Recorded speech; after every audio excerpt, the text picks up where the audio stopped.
Hello, guys. It's Carissa, the coach, and today I wanted to talk to you about why the divorce rates are so high today. The first thing I wanted to say was that I feel that a lot of people are rushing to be in relationships, but a lot of people are not staying in committed ones. It is so important to remember why you want to have a partner in the first place, why you choose to get married, and what you need to do to stay married, because it is so easy to get married, but staying married is what is difficult. Again, I want to talk about why the divorce rate is so high. To me, I feel like the divorce rate is so high because a lot of people are easily giving up. I should say they're giving up very, very easily, and they're not even trying that hard anymore to stay committed in their relationships. As soon as something goes wrong, they want to just throw in the towel and give it up. And honestly, too, a lot of people are getting married to the wrong person. God never told you to get with that person.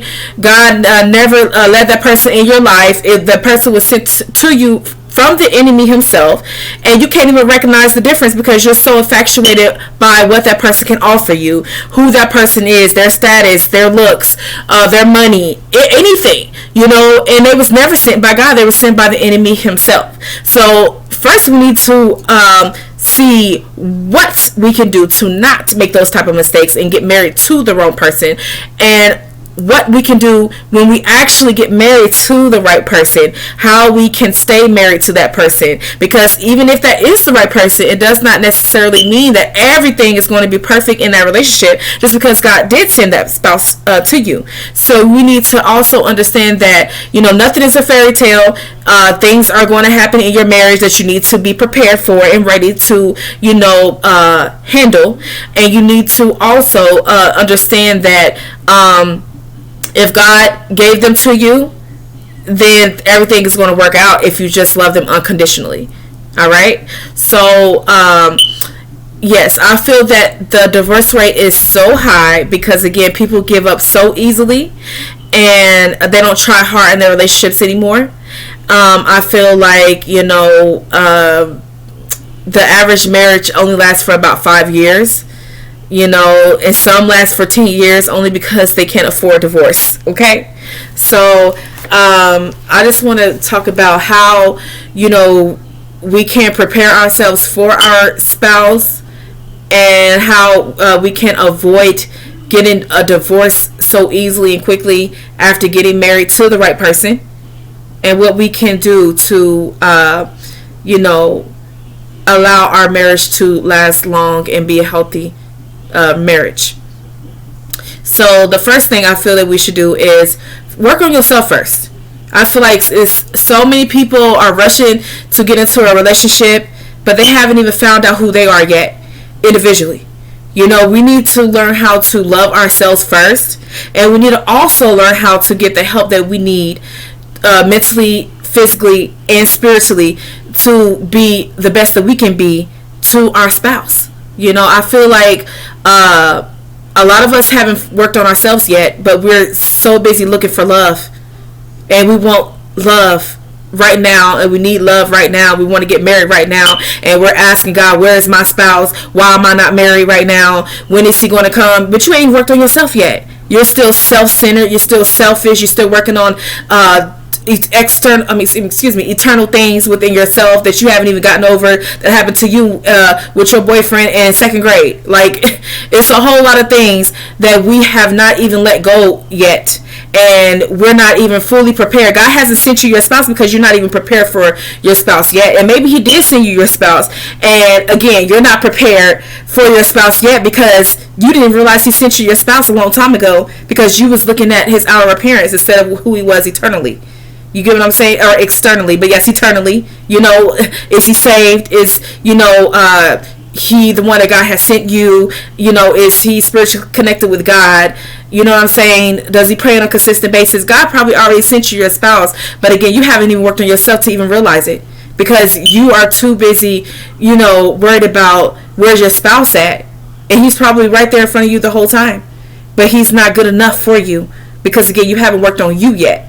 So we need to first learn how to work on ourselves and be the best that we can be, so that, you know, when we are presented with our spouse, we will realize that God has sent that person to us.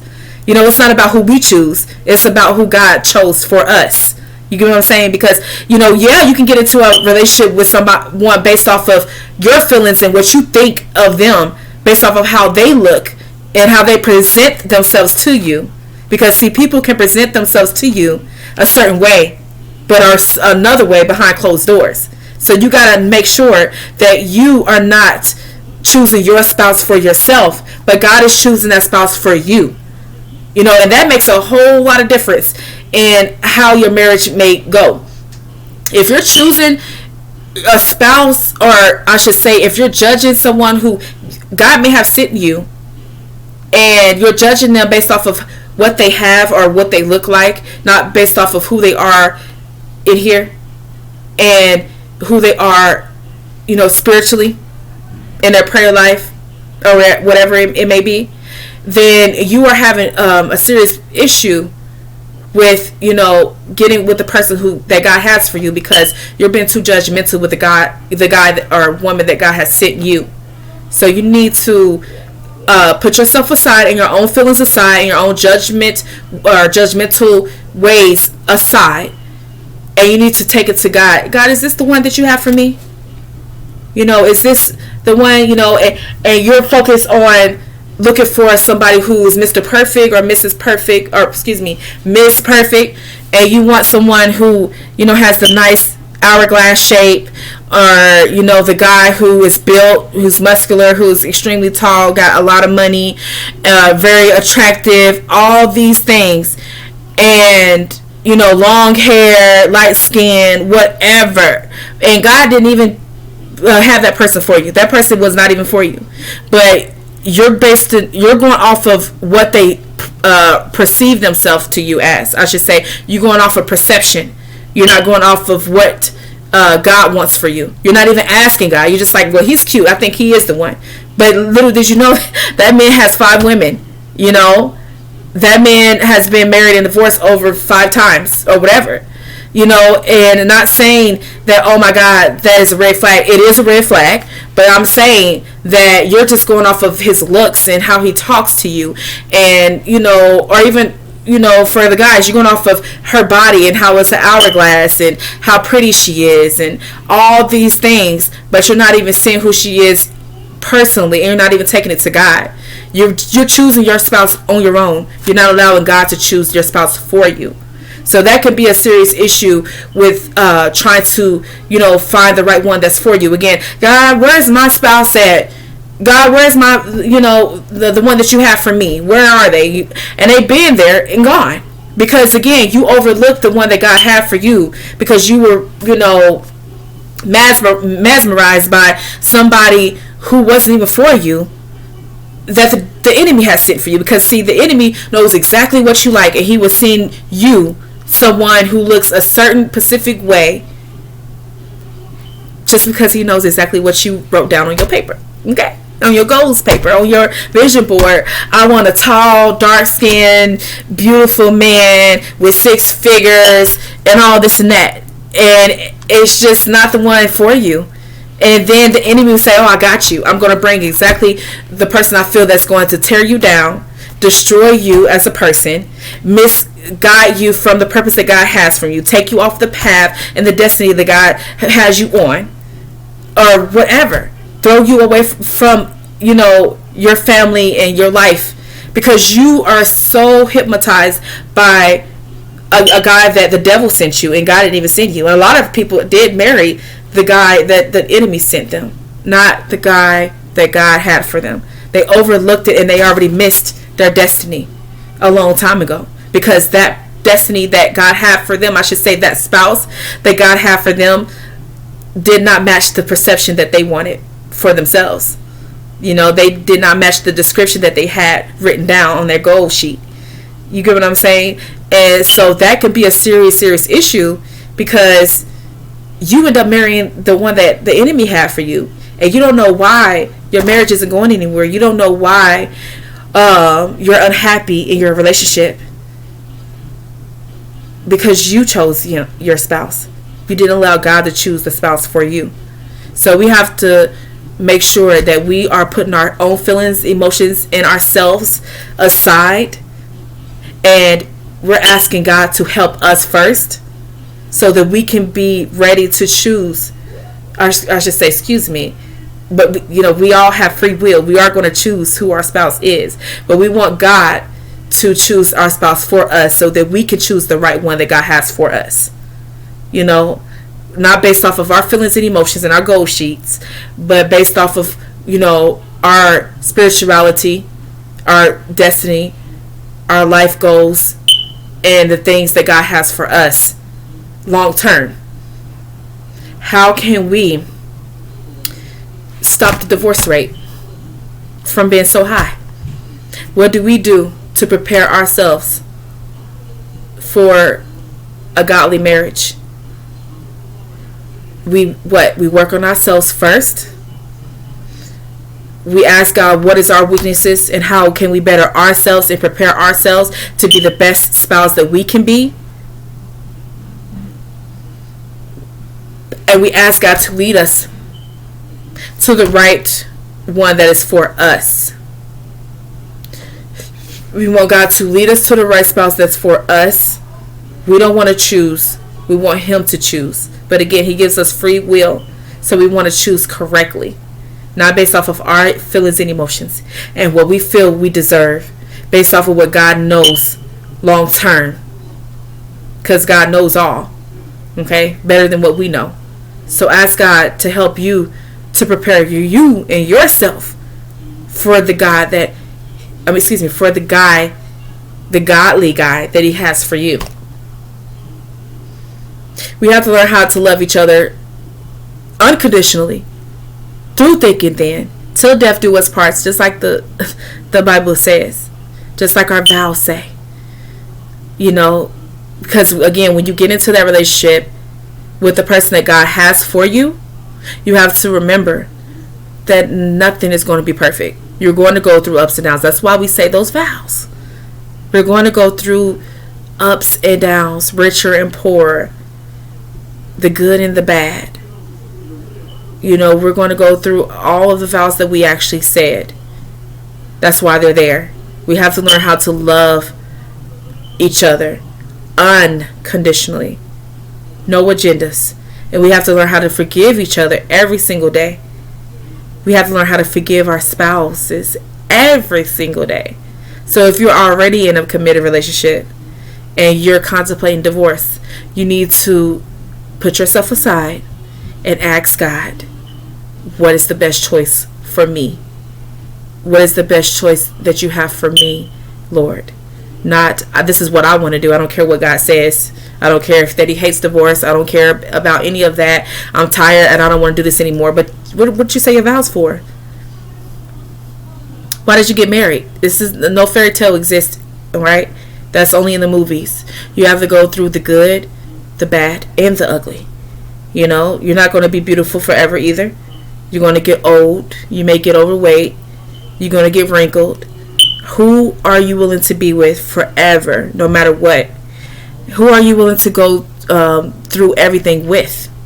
Who is your partner for life? You need to understand that it's easy to get a divorce and give up. What's hard is to be consistent and to stay married and to work through all of your issues together, through the good and the bad and the ugly. You got married for a reason. Remember why you got married to that person in the first place. Think of all the good things that you guys went through. Bring the sparks back into your relationship. I know life can be very, very busy. I know things can change. You have kids now together and you can forget why you married each other in the first place. You have to go back to why you married in the first place. And you have to learn how to keep your marriage fresh. And you have to work on your marriage every single day and fast and pray over your marriage and give it to God. And ask Him what's the best choice for you. And how can you break the generational curses of the divorces that keeps happening on a consistent basis. Divorce rate is so high because, again, We give up so easily, and we don't put much effort into, you know, bettering ourselves in our marriage. You know, that's why, again, it's best for you to find out and discover who you are as an individual first before you even get involved in a relationship. But if you're already involved in a relationship, you need to learn how to still have time for yourself. Do things on your own as an individual. And also remember to do things together with your spouse as you did before you guys even got married. Start dating your spouse again. Because y'all got married for a reason.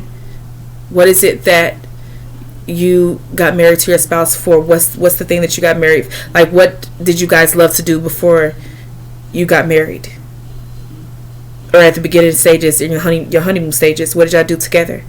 Always keep your marriage fresh by going out together, uplifting each other. Stop pointing at each other's flaws all day, every day, and complaining about every little thing that they do wrong. Start uplifting them and try to find something that they done right. Say, oh, you did this right. You cooked right. Or you don't have to say you cook right, but I'm just saying, like, oh, wow, thank you for doing this for me, or thank you for doing that for me, or you're such a great spouse, you're such a great husband, you're such a great wife, I love you so much, you know, I thank God for you. All this thing. Uplift each other. And stop trying to find ways to tear each other down. Try to find ways to uplift each other and love each other more and more and unconditionally.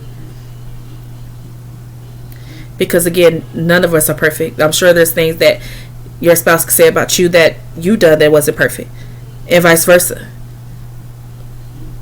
What can you say about your spouse that is good? Why did you marry them in the first place? And again, for the ones who aren't married, how can you prepare yourselves for your spouse in the future? Because it's easy to say I do. What's hard is to stay married after you say I do. And being consistent in that relationship. So how can you stay married to your spouse? And how can you continue to allow that marriage to be fresh? You guys have a blessed day.